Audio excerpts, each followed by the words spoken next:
Alaikum Sheikh. Walaikum salam wa rahmatullahi wa barakatuh. Thank you so much for hosting us here in your home right here in Palm Beach. It has been an absolute pleasure being here in the warm sunlight as our brothers and sisters in New York are fighting with another blizzard locked up in their homes. It has been very refreshing being here. So thank you for your hospitality and your company. Alhamdulillah, we were able to host the very first iftar dinner under AMAN's banner right here in Palm Beach. It was a very successful event. The community was there in large numbers. I want to know how you, as the president of this organization, the American Muslim Advocacy Network, are feeling, especially as it was hosted by you right here in your home.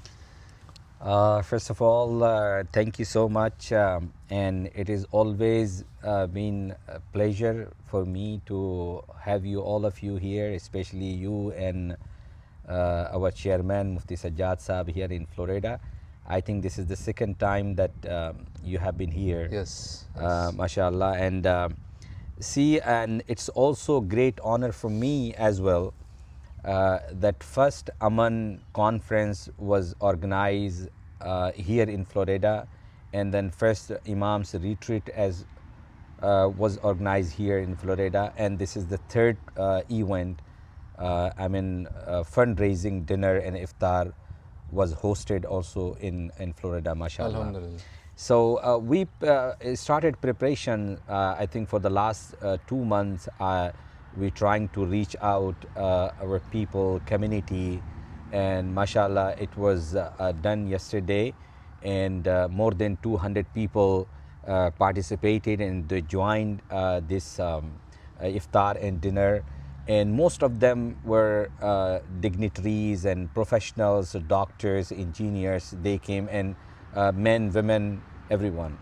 So it was really an honor for AMAN, for me, to host this event, to organize this event, and let the community know about AMAN and especially the objective and the purpose of AMAN. Sheikh, before we get into some of the things that were discussed at this iftar dinner, some of the issues you highlighted that the American Muslim community especially, but the Ummah at large is facing, let me first ask you a personal question. You are one of the highest paid imams here in Florida. You have been in the United States for the past 10 years, and in the past 10 years you have built up a comfort zone, a community, a name for yourself at one of the largest mosques here in Florida. But now you left all of that behind. You left a local role and responsibility in which you were now comfortable, and you were, quite frankly, reaping the rewards of your hard work to take on a national responsibility. Why did you feel the need to choose AMAN and these responsibilities on a national level over this local responsibility? Actually, when I came here in 2016 and I joined, there is a Islamic Center and Mosque, AMAN Center of Florida. Then I spent almost 10 years over there, and after 4 to 5 years, then I started realizing that I'm stuck in one place, and there are many things are missing from our community that we need to take care of. And if I find like I am getting paid like handsome salary, and I'm taking a lot of money, and then I'm comfortable, I want to get out of this comfort zone, and I want to do something, and I want to play the major role, not only for one community, as a nationwide. I want to play the major role. So when we came up with the idea of AMAN and the objective of AMAN, that first of all, that there is no representation of organization level, like any like from Ahl Sunnat wa Jama'ah or from Tasawwuf or Sufia. Here is like people have a different type of organization and Islamic center. most of them and majority of the organizations follow the different routes and different ideology. And as as far as I know, that they do not follow like Sufism and Tasawwuf, something like. So we have the background of Sufi and Tasawwuf. So we, and the Tasawwuf and Sufi means like you spread love, peace, and you believe in coexistence. So this is since this is not the country where one community live. This is a diverse community. America comprised of diverse communities. So I think Sufism or Tasawwuf is the best ideology to live in America. So we formed this AMAN, and finally, like after 10 years, I thought like this is the time to quit, and then joined AMAN and formed AMAN so that we play a major role, to spread love and peace in this country. Thank you, Sheikh. Yeah. As we talk about ideology, one of the most surprising statistics for me personally in your presentation was that you mentioned that 1 in every 4 Muslims Yeah. are leaving Islam. Yeah, it's So right. as we sit here talking about ideology, why do you think that is the case? Is it an intellectual disconnect? Is it a cultural disconnect? Do they feel that Islam doesn't represent them? They're not being understood. Their lived realities aren't being represented by the version of Islam that we see. That's right. This is the. Let me tell you one thing. People are very happy, especially the Muslim community, and they have the perception, and I can say the delusion, that Islam is the fastest growing religion in America and Western world. And it is right. I don't deny it. Like a lot of peoples are embracing Islam. If you go to the masajid every day, every week, you see a lot of people come and embrace Islam. Okay, but this is on the one side. You have to go and see the other side. The other side is, this is reality, that every 4th Muslim, especially the youth, is leaving Islam. Okay, and they are leaving Islam faster than you think. Okay, because we do not know. The perception is that go to the masjid, pray 5 times salah, pray Jummah, and you have the Sunday school. So most of the people have no idea at all that what's going on beneath this, like a river. What's going on there? So when the report come and statistics came, and when we read the report, it was really, really eye-opening for everyone else. And that's why we, like, especially I presented, and I give the presentation, and I mention it, like there are many reasons we need to focus on them. Okay, many reasons, like why our youth are leaving Islam. The first reason is like moral and ethical reason. Okay, what is more? It revolves around sexuality and gender. Okay, they raise the questions why women are treated differently in Islam. For example, I'm giving you the example. There are many questions that why do I not date who I want? Okay, these are the questions they raise. Why women are treated differently in the masjid? Why they don't lead the prayer in mixed congregational gathering? Right. Why they don't pray? Why they don't lead the prayer? Why they don't, they have a lot of questions. This is revolves genders and sexuality. The second biggest reason is like a philosophical and scientific reason. The youth always raise the question that what is the question that does God exist in this world? If I say yes, then why do I not see the God? Right. Okay. Right. And the people are mercilessly being killed in this world. They are being suppressed in this world. Why God does not take care of them? Okay. Why God let them to do to be killed in this world? So there are questions and different. And also the personal trauma in this community. We see the personal trauma is like they see in the house that husband and wife and parents, mother and fathers are, they are fighting, they are trying to control their children in the name of Islam. Yeah. Okay. Yeah. And they use Islam.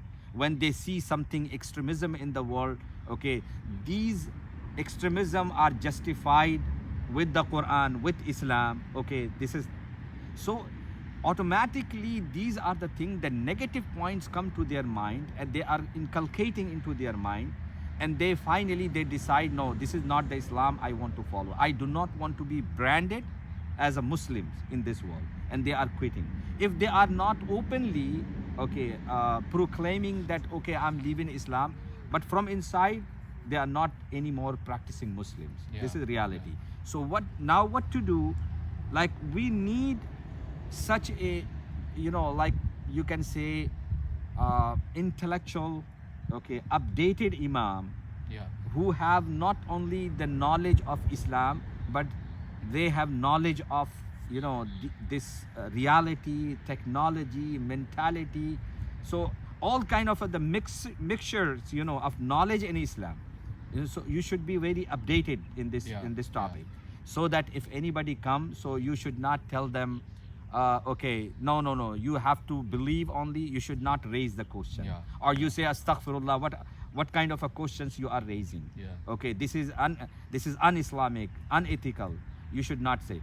Whatever the questions you receive from them, you have to answer them openly. You have to receive those questions open-mindedly and answer them and try to make them satisfied. And Sheikh, in your presentation, you mentioned that almost 80% of the imams that come to the United States are migrants, either from the Arab world or the Indian subcontinent or other parts of the Muslim world. So clearly when they come here, there's a huge gap. There's a language barrier. There's a lack of cultural understanding of the realities here.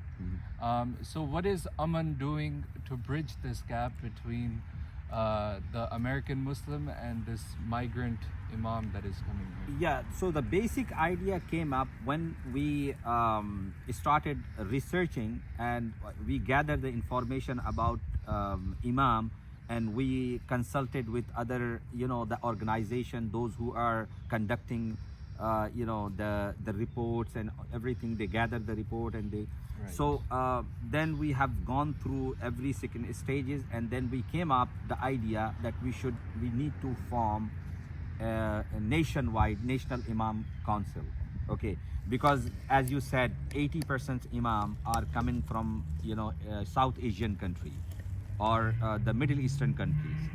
They come from there. When they come here in this country, so you know that our culture, our language, our topics, everything is different. Everything completely different as compared to India, Pakistan, Bangladesh, or Arab countries. Everything is different here.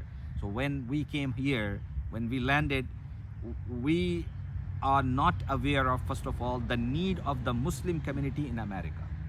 The second thing, we are not aware of the culture of America. Third, we are not aware of the language. Most of the imam, they come here, they are very comfortable with their native language, but they are not aware of the language in America. And somehow, if some imams speak in English, but their accents are so heavy that they do not, you know, like the speeches or the messages do not penetrate, you know, into the society. It's very hard to understand. Okay, so by the time when they come and join the masjid or the Islamic center, when they start preaching, okay, so they completely fail because of this lack of knowledge, lack of, you know, the information. They take time. It takes time, like 5 years, 6 years, 7 years, by the time the community breaks down completely. Okay. So basically the imams are causing to destroy the community, the Muslim community. So we need to train them. So that's why AMAN formed the National Imam Council. Now we are giving rigorous, you know, training by professionals, like by psychiatrists, psychologists. When, you know, the conflict, you know, the resolution, they have to have the expertise in the conflict resolution. They have to have the expertise in giving them the first aid, you know, in mental trauma, mental stress. Okay, so these are the things that we are giving training to our imams. And plus we are giving training to in different aspects so that they will be a perfect imam and faith leaders in this community. So the Inshallah. community will thrive and grow, inshallah ta'ala. Sheikh, lastly, as you were speaking before about the issues that the American Muslim ideologically faces, or the traumas that they face in the community, we see that the Muslim in the West, and especially in the United States, often has a lot of grievances. They have a lot of complaints. They have a lot of different things to complain about. It's almost this victimhood mentality. Yes. You're right. Why is that the case? Is it justified, or is it harmful for the Muslim community? This is certainly this is harmful for the Muslim community. I don't believe in this ideology. I refuse it completely. I denounce it. Why? Because this is not the reality. This is perception. Like this perception was made and planted in the Muslim community. Okay. In fact, as a matter of fact, if you see the America is completely different. Okay. Here, there is no discrimination with the Muslim community. Okay. You are getting all perks and facilities as Jewish and Christians are getting. Okay. You are growing. You are living a luxurious life here. You cannot even imagine half of this life in India, Pakistan, and Bangladesh, and Arab countries. Okay, you are getting all kind of facilities from the state government. You are growing financially, socially, mentally. You are growing here in this country. You have the security in this country. Your family are safe in this country. You are getting so many things from this country. Okay, you have a mental peace here in this country, and now you are complaining that the Muslims are being suppressed, and Muslims are being killed or something like that. No, this is not the reality. Those who are nowadays majority, I'm not talking about like everybody is the same, yeah, every country is the same, but the majority of the people, those who are being this time suppressed, this is the political reason in some areas, some countries. But here in America, we should be grateful to this country. We should be thankful to this country that they have given me so much, and we are trying our level best to give back to this country. Right, right, This is actually the idea of the AMAN. This is the ideology of the AMAN. AMAN wants like the Muslim should come out of this mentality, the victimhood mentality. We are not victim. Okay, 4 million, 5 million Muslims are living in this country. Yes. 5 million Muslims are living in this country. Where is the separation? Right.